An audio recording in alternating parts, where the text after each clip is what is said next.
मंत्र पढ़कर सुना देना, ओम पूर्णमिदः पूर्णमिदं पूर्णात् पूर्णमुदच्यते पूर्ण। ईश्वर के बारे में पूछेगा तो बता देना कि न तस्य प्रतिमास्ति यस्य नाम महद्दशा शैष एक विरधेक।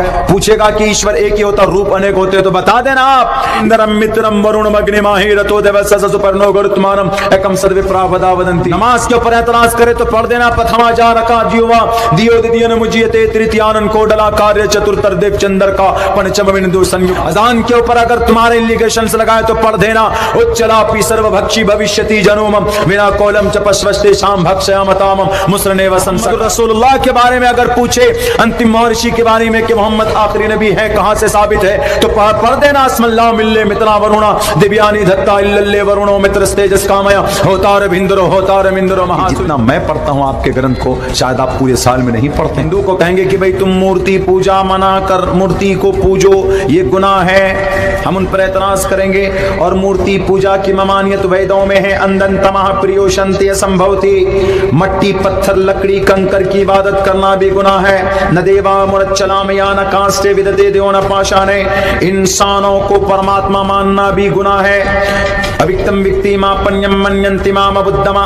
और अगर कोई ईश्वर वो होता है जो नजर नहीं आता, न संदरूषी न संदरूषी तिष्ठिति रूपमस्या न चक्षुषा पश्यते कश्चनेनम। परमात्मा वो होता है जो कभी नजर नहीं आता, वेदों में है। हम कहेंगे कि वेदों में जब मना किया गया तो आप ईश्वर को मट्टी पत्थर लकड़ी कंकन में क्यों ढूंढते हैं? तो वो कहेंगे क्या रे अब्दुल्ला का जवाब अब्दुल्ला के कुरान से ही देना चाहिए कि नहीं, ईश्वर हर जगह पर मौजूद है। तो वो हमको मंत्र पढ़कर नहीं समझाएगा, हमको कुरान पढ़कर समझाएगा। वल्लाहु माअकुम ऐनमा तुवल्लू वुजूहकुम। तब हमको समझ में आ जाएगा अरे हमारे कुरान में भी है कि अल्लाह हर जगह है, सिर्फ लकड़ी पत्थर में नहीं। हमको बहुत जल्दी समझ में आ जाएगी क्योंकि हम कुरान पढ़ते हैं। तो जब हमने देखा, हमने कहा कि अरे ये तो कुरान पर एतराज किया है। और किसके बारे में? जानवरों के बारे में। अब हम कुरान करीम पढ़कर समझाते हैं and they don't want to and they want interest to understand by the Quran. Quran के जरिए समझना नहीं चाहता हो क्योंकि कुरान पर तो एतराज किया है, वो कुरान को तो कैंसिल करना चाहता है वो। तो हमने सोचा कि जोन सी किताब उनके बीच में धार्मिक है उसी किताब को पढ़ा जाए। तो हमने मनुस्मृति निकाली। हमने ये नहीं कहा कि भाई हमारे कुरान नहीं, अल्लाह का कुरान, हमने नहीं कहा। हमने कहा कि आपका सवाल जायज है। बाकी आपकी मनुस्मृति सफा नंबर 159 के अंदर लिखा है प्रोचितम भक्षण मांसाम वैष्णवम, कि इंसानों ए मनुष्यो, अगर कोई इंसान मांस खाना चाहे तो मंत्रों द्वारा पवित्र करके खाया जा सकता है। मंत्र द्वारा पवित्र करके खाया जा सकता है। इस्लाम के अंदर क्या है, अगर कोई ज़िबा करे हलाल जानवर तो बिस्मिल्लाह पढ़े।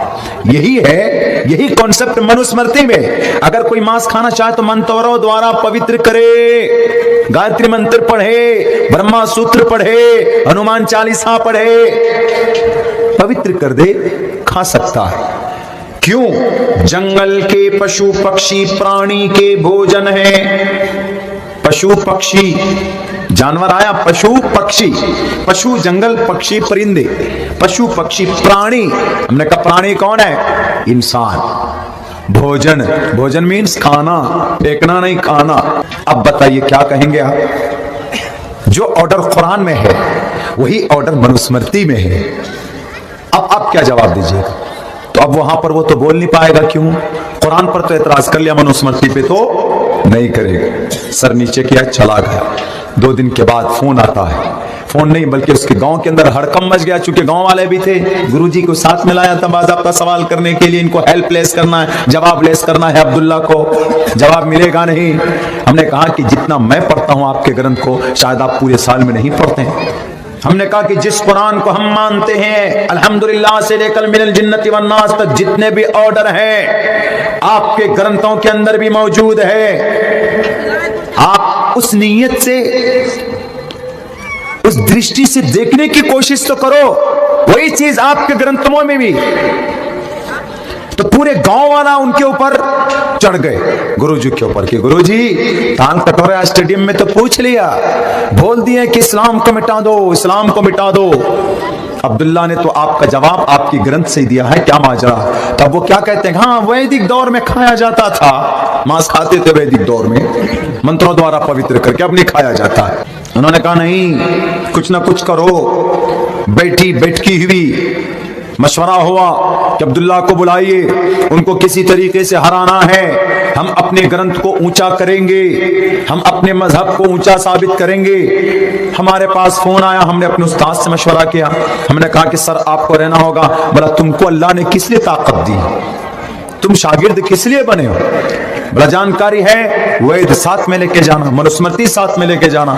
ज्यादा क्या पूछेगा वो? महाप्रलय के बारे में पूछे, मंत्र पढ़कर सुना देना, ओम पूर्णमिदः पूर्णमिदं पूर्णात् पूर्णमुदच्यते पूर्णस्य। ईश्वर के बारे में पूछेगा तो बता देना कि न तस्य प्रतिमास्ति यस्य नाम महद्दसा शैष एक विरधे कहवा। पूछेगा कि ईश्वर एक ही होता, रूप अनेक होते हैं, तो बता देना आप ईश्वर की विशेषताएं के बारे में कि इंद्रम मित्रम वरुण अग्निमाहि रतो देवस्य सुपर्णो गुरुत्मानम एकम सद्विप्रा वदा वदन्ति। नमाज के ऊपर एतराज करे तो पढ़ देना प्रथमा जानका दियोवा दियो दियन मुजियते तृतीयानन कोडला कार्य चतुर्थर देव चंद्र का पंचम बिंदु संयुक्ता। अजान के ऊपर अगर तुम्हारे इलिगेशंस लगाए तो पढ़ देना उच्चलापि सर्वभक्षी भविष्यति जनोमम विना कोलम च पश्वस्ते शाम भक्षयामतामम मुस्रने वसन सकारा। मोहम्मद रसूलुल्लाह के बारे में अगर पूछे, अंतिम महर्षि के बारे में कि मोहम्मद आखिरी नबी है, कहां से साबित है, तो पढ़ देना अस्मल्लाह मिल्ले मितना वरुणा दिव्यानि धत्ता इल्लल्ले वरुणो मित्र तेजस कामया होतार भिंदरो होतार मिंदरो महासुरिंदरो। तुम तो सब पढ़ाया मैंने, किस लिए? हिम्मत दी।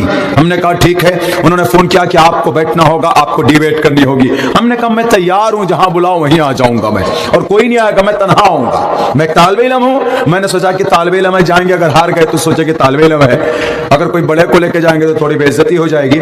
3 रोज के बाद फोन क्या आता है, क्योंकि उनके गुरुओं ने कहा पता है वो टोपी दाढ़ी वाला जरूर है, बच्चा जरूर लगता है, और एक चीज को पढ़कर उसने तुमको समझाया अपने ग्रंथों से, इसका पता, इससे यह पता चलता है कि उनको अपनी ग्रंथों के बारे में ज्ञान है, और हम जवाब नहीं दे पाएंगे। अगर बड़े मजमे के अंदर जब तुमको हम जवाब लेस कर सकता है वो, तो जिस दिन डिबेट होगी पूरी बस्ती वाले के सामने, उस दिन वो कलिमा ला इलाहा इल्लल्लाह की फजीलत को साबित करके जाएगा, तो पूरे गांव को तुम मोमिन बनने से, ईमान लाने से नहीं रोक सकते। उनके गुरुओं ने कहा। फोन आता है, मौलाना हमारे जो गुरु थे उन्होंने टाइम नहीं दिया, आइंदा कल परसों कभी टाइम होगा तो आपके पास कॉल करेंगे, बैठकर समझौता करेंगे, मुकाबला करेंगे कि आपका कुरान क्या है, आपका ईमान क्या है, हमारा ग्रंथ क्या है, तब करेंगे। आज तक 4 साल बीत गए हैं, उनका कल अभी तक नहीं आया। मैं उनके फोन का इंतजार कर रहा। क्यों? इस्लाम